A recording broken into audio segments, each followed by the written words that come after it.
Halo, assalamualaikum. Kembali lagi bersama saya, Dr. Aris Abdullah. Di sini kita akan membahas mengenai tes wawasan kebangsaan. Yang kita bahas hari ini adalah sejarah kemerdekaan Indonesia. Nah, ada beberapa organisasi yang organisasi awal sebelum kemerdekaan itu yang pertama berdiri yaitu organisasi Budi Utomo. Nah, organisasi Budi Utomo ini didirikan pada tanggal 20 Mei 1908 oleh Dr. Wahidin Sudirohusodo yang kelak akan menjadi Hari Kebangkitan Nasional yang akan kita peringati setiap tahun. Kemudian ada organisasi Sarekat Islam yang ini didirikan di Solo pada tahun 1908. Kemudian pada tahun 1921, Sarekat Islam ini yang awalnya bernama Sarekat Dagang pecah menjadi dua, yaitu ada Sarekat Islam Putih yang dipimpin oleh Gus Salim dan Sarekat Islam Merah yang dipimpin oleh Semaun dan Darsono. Kemudian ada Inista Party yang didirikan oleh tiga orang yang dikenal dengan tiga serangkai pada tahun 1912. Nah, di sini diciptakan oleh Dr. Cipto Mangkusumo, Kiai Haji Dewantara, dan Dewa Sudakar. Nah, Partai Komunis Indonesia tadi awal cikal bakalnya dari SI yang pecah, yaitu dari SI Merah yang dipimpin oleh Semaun, Darsono, dan Tan Malaka pada tahun 1924. Kemudian ada Taman Siswa, yaitu didirikan oleh Kiai Haji Dewantara. Kemudian lahirnya beberapa organisasi pemuda di setiap daerah seperti contohnya Trikodarmo, Jong Java, Jong Sumatera Bon, Jong Minahasa, Jong Celebes, dan lain-lain. Nah, ada juga lahirlah Sumpah Pemuda, ya, yaitu pada Kongres Pemuda 1 yang diketuai oleh M. Tabrani, ya. Kemudian pada Kongres Pemuda 2, yaitu pada tanggal 28 Oktober tahun 1928, lahirlah Hari Sumpah Pemuda yang terdiri dari tiga sumpah itu.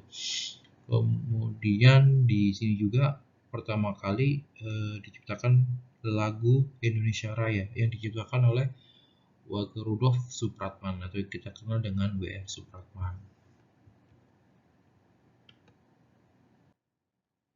Kemudian setelah itu kita lanjut ke masa penjajahan Jepang. Jadi selama 350 tahun kita dijajah Belanda, kemudian datanglah penjajahan Jepang yang masuk melalui Tarakan pada tahun 1942 pada tanggal 12 bulan 1. Nah, di Jepang ini seperti membawa harapan bagi bangsa Indonesia. Mereka mempunyai propaganda yaitu 3A, yaitu Jepang Cahaya Asia, Jepang Pelindung Asia, dan Jepang Pemimpin Asia. Kemudian mereka juga memperlakukan paksa itu Romusa, ya. Kemudian Jepang ini juga untuk menarik simpati dari masyarakat Indonesia, Jepang menjanjikan kemerdekaan bagi negara Indonesia. Ya, ini biar masyarakat Indonesia simpati dan bisa membantu Jepang dalam perang, baik dari segi logistik ataupun dari segi sumber daya manusia.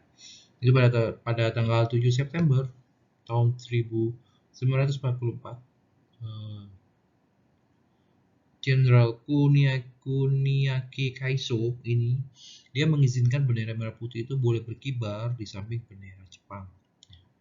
Kemudian setelah itu dibentuklah organisasi yang pertama yaitu BPUPKI atau biasa disebut dengan Dokuritsu Chunbicho Sakai. Ya, bedanya dengan BPKI itu Dokuritsu Chunbi Inkai kalau BPKI, ya. BPUPKI ini sendiri dibentuk pada tanggal 1 bulan 3 Maret, ya, 1945 oleh Dr. Rajiman Widyodiningrat. Nah, ada dua kali sidang. Yang sidang pertama itu sama, ya, sidang kedua sama-sama dilakukan di gedung Cho Sang-in. Nah, di gedung Cho Sang-in ini yang pertama pada tanggal 29 Mei 1945,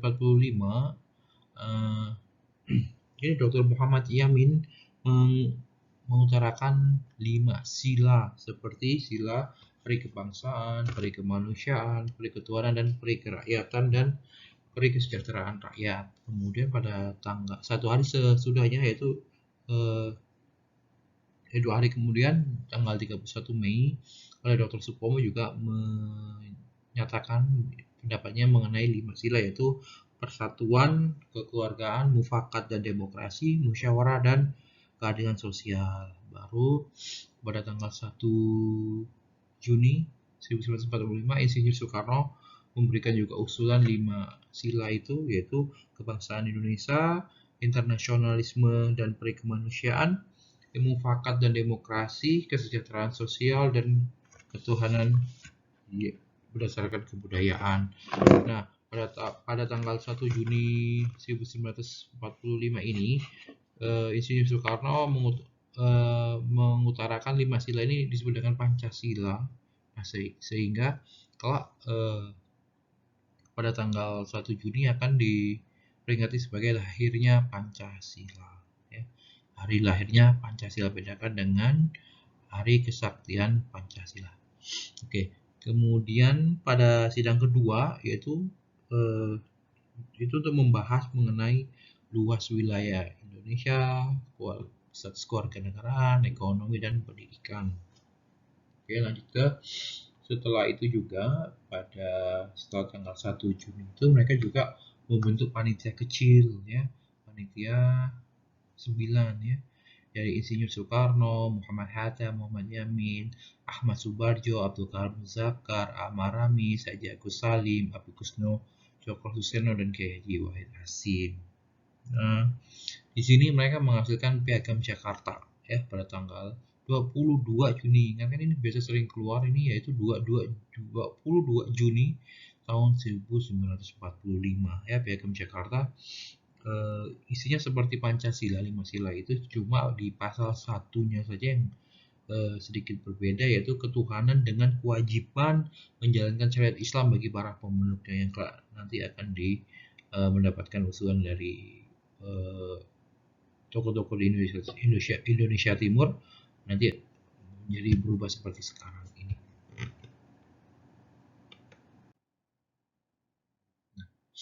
Setelah dibentuknya BPUPKI dan berhasil melaksanakan tugasnya, kemudian Jepang membentuk PPKI ya, Dokuritsu Junbi Inkai. Ya, ada 3 sidang. Sidang pertama pada tanggal 18 bulan 8 tahun 1945 itu untuk penetapan Pancasila, kemudian penetapan presiden. Kemudian ada sidang kedua pada tanggal 19 bulan 8 tahun 1945 menentukan 12 kementerian dan 8 provinsi. Dan sidang ketiga ini pada tanggal 22 ini dibentuklah KNIP, PNI dan Badan Keamanan Rakyat atau BKR ya.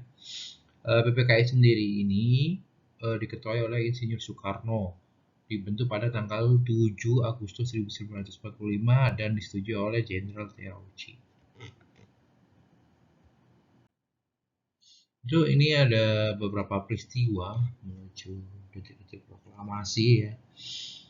Pada tanggal 14 bulan 8, Sultan Syahrir mendengar kekalahan Jepang dari radio, sehingga pihak kaum muda yang diwakili seperti Wikana, Darwis, Carlos dan Soekarno ini mendesak Soekarno dan Hatta untuk segera mendeklarasikan kemerdekaan Indonesia. Tapi tokoh tua ini tidak ingin tergesa-gesa, apalagi mereka kan baru pulang dari Vietnam ya, bahwa memang Jepang sudah memberikan janji kemerdekaan. Jadi tokoh tua ini tidak ingin terjadi sesuatu, tidak ingin mengambil sesuatu yang gegabah seperti itu, sehingga tokoh muda menculik tokoh tua seperti Soekarno dan Muhammad Hatta ke Rengas Dengklok. Nah, ini yang menjadi penengahnya yaitu Ahmad Subarjo. Kemudian keesokan harinya dilakukan proklamasi di Jalan Pegangsaan Timur. Nah, ada beberapa tokoh yang terlibat dalam pembuatan teks proklamasi ya. Yaitu Sayuti Melik di sini dia mengetik naskah proklamasi, kemudian Soekarni ini mengusulkan tanda tangan teks proklamasi. Sedangkan Ibu Fatmawati itu yang menjahit bendera merah putih. Ya. Terima kasih. Sekian dari saya. Nanti kita akan kembali lagi ke materi-materi selanjutnya untuk persiapan bisa CPNS ataupun maupun ambil ujian PPDS. Terima kasih. Assalamualaikum warahmatullahi wabarakatuh.